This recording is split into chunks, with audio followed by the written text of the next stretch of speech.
Okay, so now we're going to talk about how to use iTools. iTools is the program that works together with our American English file books that we use here at Stafford House. So on the desktop of your smartboard, you will see these icons, and these are each of the iTool programs that correspond to the different books. So we have it from the American English File Starter book to from book 1 to book 5. Okay, so today we're going to look at book 4 as an example. So here on the left pane, you'll see the 3 books that you have at your disposal. So these are the books that come in the American English File set: the student book, the workbook, and the teacher's book. Right now, we're going to focus on what you can find in the student book. So we can expand this. And this is the exact same book as the student will use in class. So everything that you see here is the same that the student has in their hard copy in the classroom. Okay, so let's go to file 4.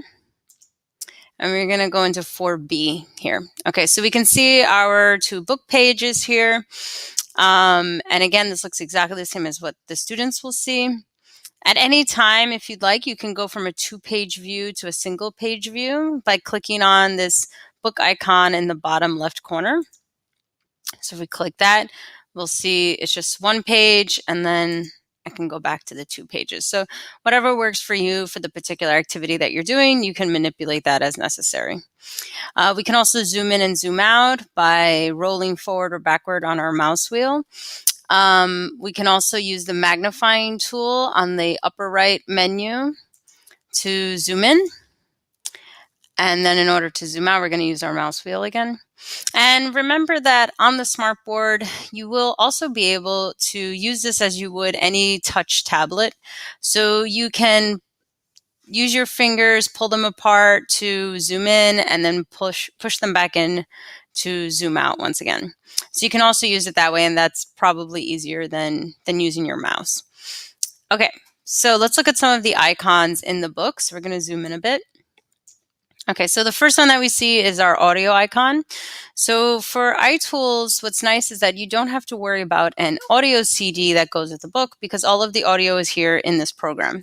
So we can click onto this audio. Okay, we can see the progress bar, the volume bar. Now, if we click this to play, we also have the option to open up a script. And this script will actually highlight the text as it's being said in that audio file. So this can be great to have your students follow along if they need some extra support for a listening activity. Something to bear in mind is that you cannot zoom in on this. You can't enlarge the text. So it could be difficult for some students to see. So just make sure to accommodate as needed in any particular situation if they can't see it. Okay, so we're going to close out of that. The next icon that we see are the key icons. So these are simply answer keys. You'll see the answers to the given activity in blue text.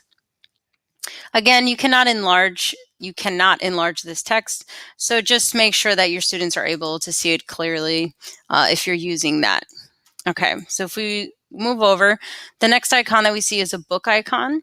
So this will take us directly to any page in the book. So in this case, it's going to take us directly to this grammar bank that's on page 139. You'll often see these icons for grammar banks, vocabulary banks, and communication activities. So this is a really handy tool to go directly to the grammar bank, the corresponding grammar bank for that chapter, instead of having to go through each of the pages individually. If I want to go back to the last page that I was on, I want to go ahead and click this back arrow. Just like the back arrow on your internet browser, it will take you back to the last page that you were at. So if I go back, and if, let's say, I'm on page 138 and I want to get to page 137, then I would use these arrows to scroll back to 137. Okay, but that back button will just take me to the last page I was on. Okay, so that's how we use that book tool. Now, you will also see another icon like this. This is pretty straightforward. So there are some videos depending on the activity, and you can click that, and this video will start up right away. You can adjust the volume. You can choose to show subtitles. You can even open up the script. It really depends on you and your class. You can make this full screen or close it, and you can see that it'll open up. We can scrub forward a bit.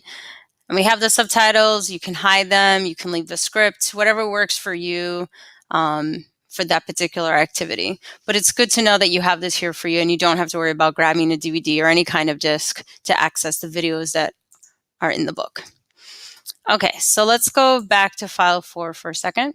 So those are the icons that you're going to see in the student book. And now let's look at some of the tools on the right menu bar over here. So I already talked about the magnifying tool. We can also reset the zoom level by clicking this. We have an eraser for erasing any of our markings that we do with the pencil, highlighter. We also can add text and links.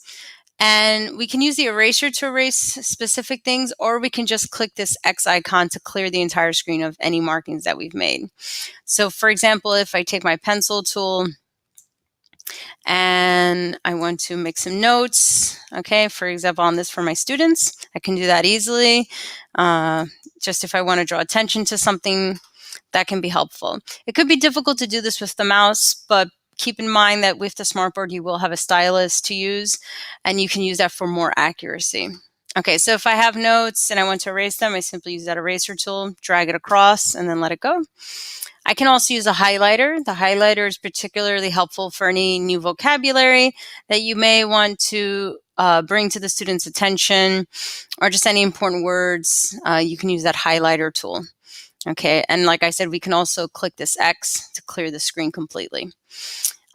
Something to keep in mind as well is that any markings that you make here, they will stay in this book, in this iTools program. Even if when you close out the program and you reopen it again, let's say on a new day, you'll still see your markings there. So that can be helpful just so you can refer back to any notes you may have made with your class, but also something to know in case you are teaching a new class and you want to make sure to erase or clear your screen if there are any answers written down or any notes that you want to wait on before you show them. We can also add text, and that looks kind of like a post-it here. So if you want to have some kind of reminder for them, you can also use that, okay, and move it around as needed. Okay, we're going to delete that. You also have the option to add a link. So this chapter is about risk-taking. And I have a video that I like to show my students about this man who is something of a lion whisperer. And if I want to show them this video, then I can simply copy this link over, starting with the www. And I can go back, paste it into here, save, and you can see this little link icon pop up. And then whenever I want, I can click onto that and it'll take me directly to that video so that I can show my students that video. Okay, we can move that link icon around. We can also delete it by pressing that X, and we can add multiple links on the page. We can just do the same one just to show. Okay, so we can have more than one link. But for now, we're going to delete those. So this can be helpful if you have a resource outside of iTools online, whether it be a YouTube video or maybe a grammar explanation or additional exercises that you just want to quickly go to. Just a click away, you can add those links into the book right here. Also, if you want to hide certain things from the students, let's say you want to do a game or a quiz and you want to hide some answers, you can do that by pressing this screen shade tool. And now I can drag and reveal as I would like to. Okay, so I could do that as well, make it disappear with the arrow button. Something similar, I can bring attention to one particular area if I would like to kind of just have the students focus in on one thing or hide an answer or so on. I can use that spotlight tool as well. Okay, so those are just a couple of the tools that we have to edit and add content to this iTools page. So as I said, you have everything here that the students have. Each of the files, all the way through 10, you have communication activities that you can get to easily, the writing activities, listening, scripts, all of the grammar banks and vocabulary banks. It's just an easy, organized way to get to each of them. And you have your regular verbs chart, your sound bank chart, and so on. So we're going to stop here on the student books, and we'll continue in another video on the other books that you can use in iTools.